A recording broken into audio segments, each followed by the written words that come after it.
Pimpinan Pusat Gerakan Pemuda Ansor menggelar kegiatan lomba azan tingkat nasional.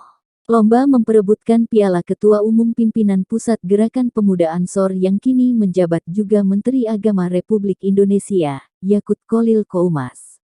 Kegiatan dalam rangka peringatan Isra, Miraj Nabi Muhammad tahun 1443 Miladiyah.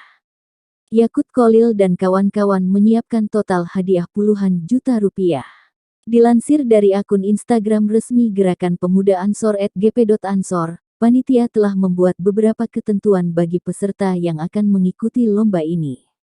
Di antaranya peserta lomba berusia antara 18 hingga 45 tahun dan memiliki akun Instagram serta men-follow akun Instagram Ansor. Selain itu peserta juga harus menyertakan nama, umur, dan alamat pada keterangan di postingan Instagram. Selama proses seleksi, video tidak boleh di-drop atau dihapus. Panitia memberi tenggat waktu batas pengumpulan video lomba terakhir pada Senin tanggal 28 Februari tahun 2022.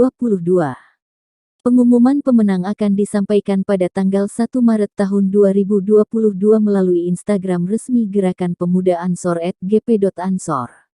Baru-baru ini viral pernyataan Menteri Agama Yakut Kholil Koumas tentang azan dan suara gonggongan anjing.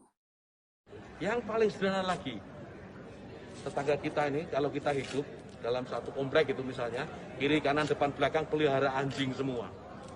Misalnya, menggonggong dalam waktu yang bersamaan, kita ini terganggu enggak? Artinya apa? Bahwa suara-suara ini, apapun suara itu ya, ini harus kita atur supaya tidak menjadi gangguan. Ya, speaker di musola, masjid monggo dipakai, silahkan dipakai. Tetapi tolong diatur agar tidak ada yang merasa terganggu.